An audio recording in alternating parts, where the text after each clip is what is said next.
क्या तुमने उस शख्स को देखा जो रोजे जजा को झुटलाता है? ये वही बदबख्त है जो यतीम को धक्के देता है और नादार को खाना खिलाने के लिए लोगों को तरगीब नहीं देता. तो ऐसे नमाजियों की खराबी है जो अपनी नमाज की तरफ से गाफिल रहते हैं, जो रियाकारी करते हैं और जो बरतने की चीजें मांगने पर नहीं देते.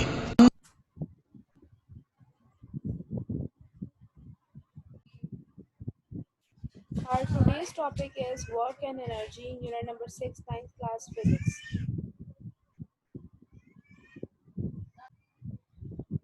Okay, student, before starting the topic work and energy, I will show you a video. You can view it and so that you can better understand the concept of work, energy and force.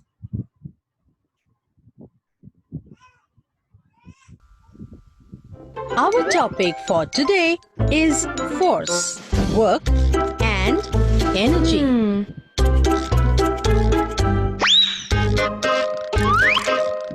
Force is the push or pull applied on an object.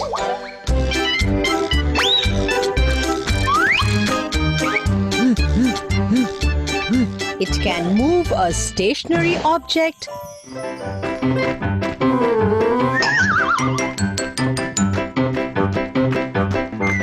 or stop a moving object.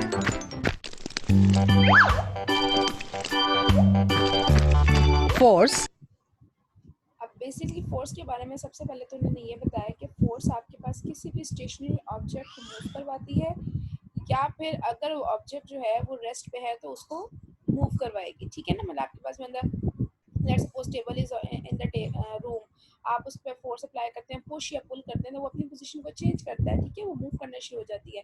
या फिर अगर ball role कर रही है, आप उस पर force apply करते हैं, इट विल स्टॉप. ठीक है, किसी भी ऑब्जेक्ट को मूव करवाने के लिए या स्टॉप करवाने के लिए जिस एजेंसी की जिस कंपोनेंट की जरूरत होती है, that is the force. can also change the speed and direction of a moving object.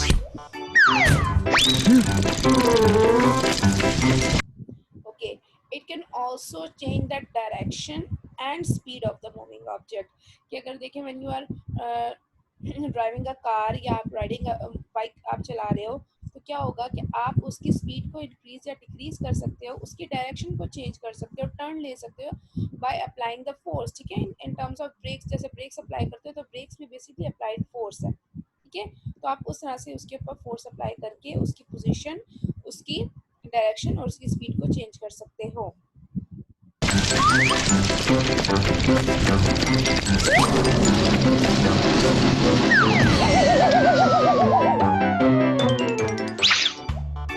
If enough force is applied, it can also change the shape or size of an object. अब देखिए, अगर आप किसी भी body के ऊपर force apply करते हो तो फोर्स अप्लाई करने की वजह से बॉडी की शेप या साइज भी चेंज हो सकता है. Let's you have seen in the figure in the video कि आपको नजर आ रहा है कि पहले उसकी शेप क्या थी और जब से ही उसके ऊपर एक हैवी स्टोन उसके ऊपर फॉल किया तो उसने ज़ाहिर एक फोर्स अप्लाई हुई ना उसके ऊपर, तो उसने उसकी शेप चेंज कर दी. सेम अगर आपके पास let's suppose you have an apple and you will cut example with the help of a knife, आपने नाइफ की मदद से अगर उसको कट करते हो तो बेसिकली आप फोर्स अप्लाई कर रहे हैं, तो फोर्स अप्लाई करने की वजह से आप उसकी शेप चेंज कर दी है ना आपने। इसी तरह से बैलून है, बैलून को आप ब्लो करते हो तो ब्लो करने से बेसिकली आप उसके ऊपर एक फोर्स लगा रहे हो तो वो अपनी शेप चेंज कर देता है। तो shape and size of the body जो है वो भी चेंज होता है with the help of a force.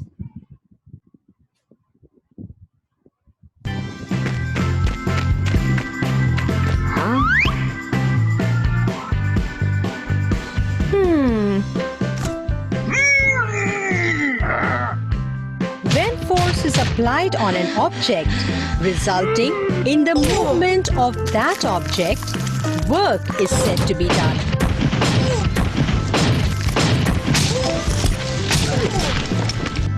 Work can be calculated using the formula work done is equal to force into distance.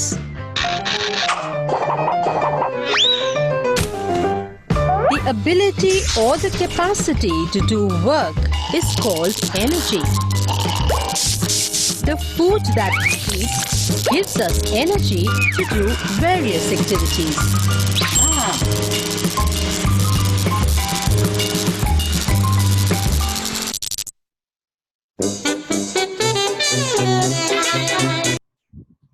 Ji students, अभी आपने वीडियो देखी और उसमें आपने देखा कि आपको बता रहे थे कि वर्क डन बेसिकली क्या होता है। अब उन्होंने बताया फोर्स के बारे में, पहले तो बताया कि फोर्स क्या होती है, ठीक है। उसके बारे में बाद में बताया कि आपके पास बेसिकली जो फोर्स आपके पास होती है, जो फोर्स अप्लाई करने से अगर बॉडी कोई ना कोई डिस्टेंस कवर कर रही है, डिस्प्लेसमेंट कवर कर रही है, तो वो हम कहलाते हैं, that is known as the work done in terms of physics, ठीक है।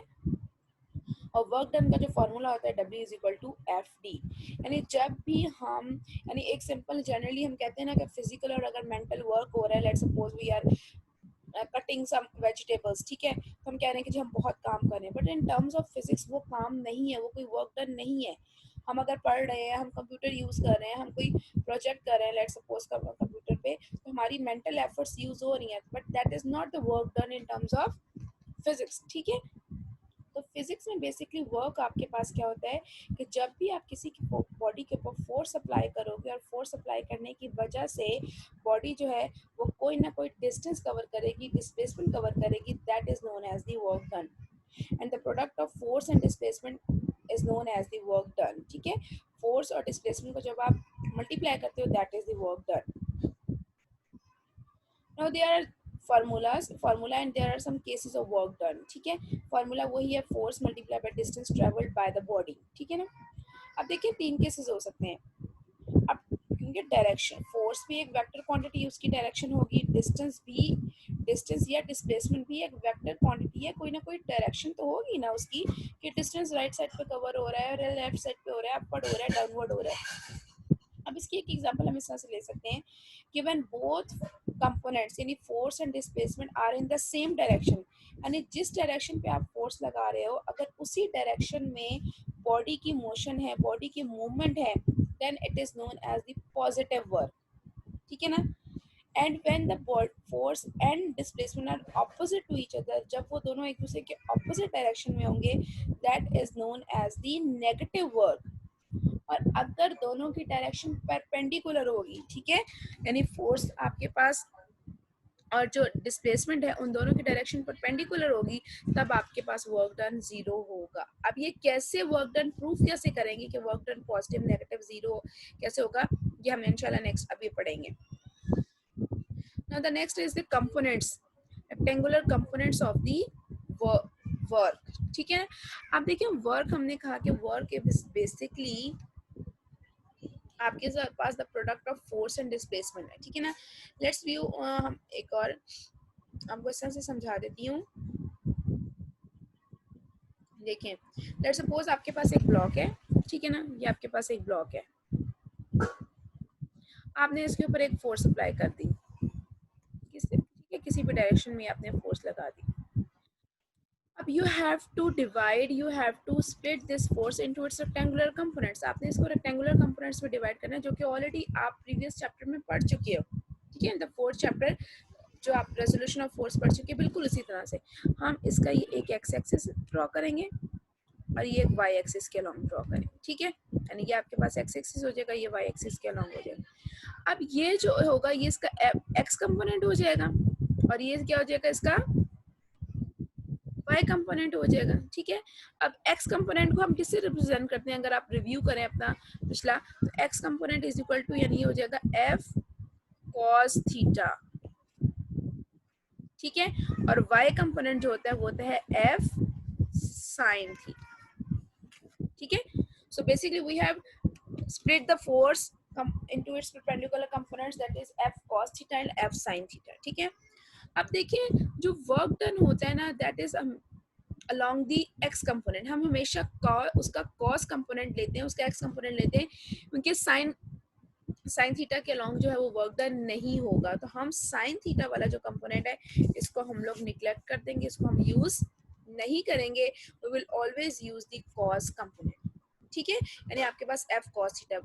तो अगर हम इसका नेक्स्ट देखिए अकॉर्डिंग टू फार्मूला आपके पास क्या होता है, W is equal to f dot d, यानी f मल्टीप्लाई बाय d कर लें, ठीक है ना। अब हमने कहा, अभी मैंने आपसे कहा कि हमने कौन सा कंपोनेंट उसका यूज किया है f का, यानी f cos theta, f cos theta, ठीक है, हमने उसका कौन सा कंपोनेंट यूज कर लिया, f cos theta multiply by D हो जाएगा, ठीक है। अब आप जब इसको अरेंज करोगे तो ये बन जाएगा एफ डी कॉस थीटा, तो ये इसका फॉर्मूला बन सकता है इन टर्म्स ऑफ एंगल, यानी अगर आपको सिंपल फोर्स और डिस्प्लेसमेंट गिवन है, यानी बॉडी की फोर्स और डिस्प्लेसमेंट अगर आपको गिवन है तो आप सिंपल आपके पास क्या कर सकते हो, आप यूज कर सकते हो, यानी सिंपल एफ डी कर सकते हो। लेकिन अगर आपको गिवन है कि आपके पास आपने वो यूज करना है, यानी अगर आपको एंगल भी साथ गिवन है तो उसके लिए आप कर सकते हो कि आपने F D cos theta use करना है, ठीक है। Let's move towards the slide, look at this, ठीक है, यानी अब आपके पास यहाँ पे जो फॉर्मूला क्या दिया, एफ डी कॉस थीटा, वही जो अभी मैंने आपको प्रूफ करवाया, ठीक है, एफ डी कॉस थीटा, और यहाँ पे एंगल। अब बेसिकली यहाँ पे ये एंगल डिफाइन करेगा कि वर्क डन पॉजिटिव है, नेगेटिव है, जीरो है, या आपके पास जो भी उसकी वैल्यू आ रही है, ठीक है ना। अब देखिए यहाँ पे फोर्स और डी है, डिस्प्लेसमेंट है, डिस्टेंस है, फोर्स भी कभी नेगेटिव नहीं हो सकती, डिस्टेंस भी कभी नेगेटिव नहीं हो सकता, तो इट मींस कि जो आपके पास थीटा पे सारी की सारी वैल्यू डिपेंड करती है कि एंगल किस एंगल के लिहाज से वर्क डन पॉजिटिव होता है, कब नेगेटिव होता है, कब वर्क डन जीरो होता है। Let's see another example, now look at this, F D cos theta, ठीक है ना, एफ डी कॉस थीटा भी हमने पढ़ा, positive negative of zero work done होता है। अगर दोनों, अभी पहले मैंने आपको यही बताना कि when force and displacement are parallel to each other, जब दोनों सेम डायरेक्शन में है, यानी आप टेबल पे फोर्स लगा रहे हो इन दी फॉरवर्ड डायरेक्शन, तो टेबल मूव भी करेगा to in the forward direction, तो इट मींस कि ये आपके पास इनके दरमियान जो एंगल बनेगा, ये भी ऑलरेडी हम फोर्थ चैप्टर में पढ़ चुके हैं ना, पैरेलल अनलाइक पैरेलल फोर्सेस, कि अगर पैरेलल फोर्सेस जा रही हैं तो उनके दरमियान एंगल जो होगा वो जीरो होगा, ठीक है, उनके दरमियान एंगल जीरो होगा, तो angle will be zero, so when we put the value of 0 degree here, the answer is 0, ठीक है। एंटी पैरेलल फोर्स और डिस्प्लेसमेंट अगर आपस में ऑपोजिट डायरेक्शन में है, ठीक है, यानी ये बेसिकली उस वक्त यूज होता है जब हमने बॉडी की मोशन को डिक्रीज करना है, जैसे let's suppose when you apply the brake, जब आप ब्रेक अप्लाई करते हो तो ब्रेक अप्लाई करते वक्त बॉडी तो आगे की तरफ मूव कर रही होती है, लेकिन उसकी जो वेलोसिटी होती है, ठीक है, बॉडी थोड़ी सा, तो वो बेसिकली फोर्स जो उसके ऊपर लग रही होती है वो बैकवर्ड डायरेक्शन में लग रही होती है, लेकिन बॉडी कुछ थोड़ा सा डिस्टेंस फॉरवर्ड की तरफ मूव करती है, तो बेसिकली यहाँ पे आपके पास क्या है, 180 डिग्री का एंगल बन रहा होता है, when we put the value of 180 degree here in theta, it will be negative work, ठीक है। अभी मैं आपको ये बताती हूँ कैसे आएगा। And when the force and displacement are perpendicular to each other, यानी आप, अब इसकी एग्जांपल क्या हो सकती है ये भी मैं आप लोगों को अभी बताती हूँ, लेट्स सी। अच्छा, हमारे पास जो फर्स्ट केस था कि आपके पास both are parallel to each other, ठीक है, इसकी एग्जांपल हम इस तरह से ले सकते हैं, लेट्स सी आपके पास ये एक बॉक्स है, ठीक है, आप इसके ऊपर फोर्स अप्लाई कर रहे हो इस डायरेक्शन में, तो अल्टीमेटली बॉडी की डिस्प्लेसमेंट भी इसी डायरेक्शन में होगी, तो यहाँ पे जो एंगल बनेगा वो 0 डिग्री होगा। ठीक है, आपके पास अब हम इसमें फॉर्मूला में वैल्यू पुट करते हैं एफ डी कॉस थीटा। ठीक है, एफ डी यानी फोर्स और डिस्प्लेसमेंट की वैल्यू कोई भी हो सकती है, वो तो आपको गिवन होगी। ठीक है, थीटा की जगह आपने वैल्यू पुट कर दी 0, यानी थीटा मीन एंगल। अब cos 0 when you put this values on the calculator, cos 0 is always equal to 1। ठीक है, cos 0 is always equal to 1, तो आपके पास ये देंगे cos 0 1 हो जाएगा, and F D multiply by 1 is F D. अब देखिए एफ डी और ये दोनों पॉजिटिव वैल्यूज हैं, एफ और डी को मल्टीप्लाई करेंगे तो आपके पास it is always greater than 0, यानी आपके पास एक पॉजिटिव वैल्यू आएगी। ठीक है, तो यहाँ से ये प्रूव हो गया कि वर्क डन पॉजिटिव होता है। ठीक है, ये आपके पास हो गया फर्स्ट केस। सेकंड आपके पास था व्हेन बोथ आर, यानी अगर एक फॉर एग्जांपल बॉल जो है वो मूव कर रही है इन द फॉरवर्ड डायरेक्शन में, यानी उसकी डिस्प्लेसमेंट ये है, अब उसके ऊपर अब एक फोर्स अप्लाई करते हो, रेजिस्टेंस फोर्स, जो कि आपके पास बैकवर्ड डायरेक्शन में होगी आपको स्टॉप करवाने के लिए। अब यहाँ पे दोनों की डायरेक्शन ऑपोजिट है, तो यहाँ पे जब ऑपोजिट होता है तो एंगल आपके पास बन रहा होता है 180 डिग्री। ठीक है, 180 डिग्री एंगल बन रहा होता है। Let's put the value of 80 degree cos theta F D cos 180 degree, और cos 180 आपके पास -1 के इक्वल होता है। ठीक है, और F D -1 is equal to minus F D. ठीक है, और minus F D greater less than 0 है, यानी आपके पास ये एक नेगेटिव वैल्यू आ गई है, तो it means the work done is negative, right. Now the next one, कि जब दोनों फोर्सेस एक दूसरे के परपेंडिकुलर हैं, आप इसमें यूं कर सकते हो, let you have a you are holding a bucket. ठीक है ना, आपने एक बकेट उठाई हुई है, ठीक है, अब बकेट को जब आपने उठाया हुआ है तो आप उसके ऊपर फोर्स लगा रहे हो इन दी अपर डायरेक्शन। ठीक है, ऐसे ही है। अब आप मूव कर रहे हो इन दी फॉरवर्ड डायरेक्शन, तो बेसिकली वो बकेट मूव कर रही है इन दी फॉरवर्ड डायरेक्शन, यानी डिस्प्लेसमेंट की डायरेक्शन ये हो गई है। अब यहाँ पे देखिए ये दोनों एक दूसरे के परपेंडिकुलर हैं, यहाँ पे एंगल बन रहा है 90 डिग्री का। ठीक है, अब जब 90 डिग्री यहाँ पे बनेगा, अब आपके पास, क्योंकि देखो आपने होल्ड किया हुआ है ना बकेट को, किसी भी बाल्टी को, किसी भी लेट्स सपोज शॉपिंग बैग को, और आप आगे की तरफ मूव कर रहे हो, तो आपके साथ वो शॉपिंग बैग वो बकेट पे मूव करेगी इन दी फॉरवर्ड डायरेक्शन। ठीक है, इस डायरेक्शन में, लेकिन आप उसके ऊपर फोर्स जो लगा रहे हो with the help of your arm in the upper direction में लगा रहे हो ना, तो आपके पास फोर्स अपर लग रही है, तो ये दोनों 90 डिग्री के होंगे। तो let use a formula F D cos 90 degree cos theta F D cos 90 degree. ठीक है, और cos 90 जो होता है that is equal to 0, and something divided by 0। F और डी को जब आप 0 के साथ मल्टीप्लाई करोगे the answer will be 0, this mean it means no work is done. ठीक है, सो व्यू कि when the angle is of 90 degree no work is done, when the angle is of 180 degree, ठीक है, angle आपके पास कितना था 180 degree, then the work done is negative, and when the angle is of 0 degree, ठीक है, आपके पास angle आपके पास क्या 0 डिग्री है, then the work done is positive. Now look at your books, आपकी बुक्स में भी आपके पास ये देखें टॉपिक, आप page number 120 I think so. ठीक है, ये वर्क डन है, फिजिक्स में वर्क डन की डेफिनेशन लिखी हुई है, the product of force and displacement. Displacement को उन्होंने ऐसे रिप्रेजेंट किया, इट्स ओके, आप ऐसे रिप्रेजेंट करते हो, W is equal to F S. ठीक है, ये आपके पास हो गया वर्क डन।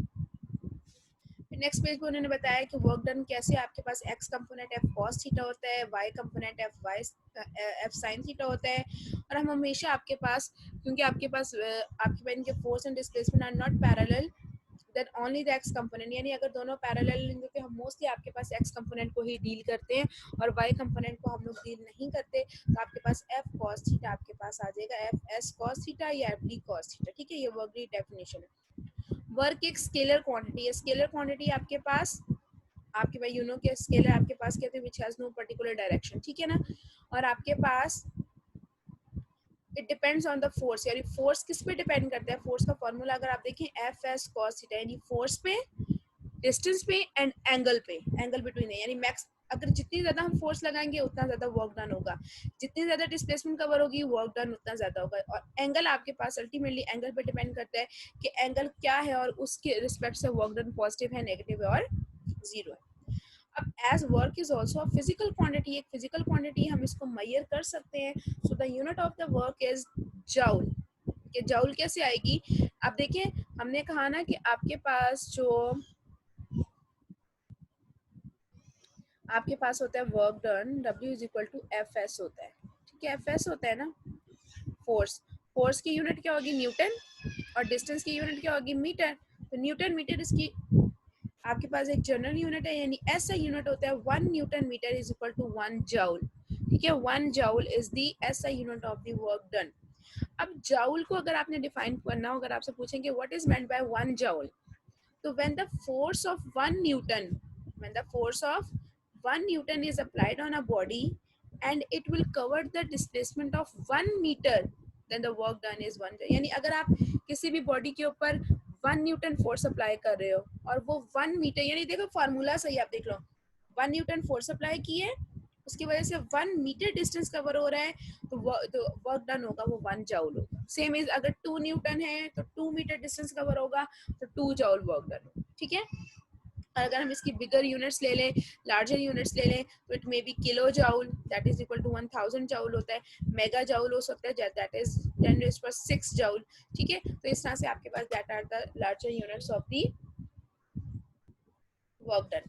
सो ये आपके पास हमारा आज का टॉपिक था, जिसमें हमने वर्क डन के बारे में पढ़ा कि वर्क डन क्या होता है इन terms of physics, work done कब पॉजिटिव होता है, उसके रेक्टेंगुलर कंपोनेंट्स के बारे में पढ़ा, कब नेगेटिव होता है, कब मैक्सिमम मिनिमम क्या हो सकता है। तो ये तमाम चीज़ें और साथ हमने उसकी यूनिट भी डिफाइन की कि what is its unit, right.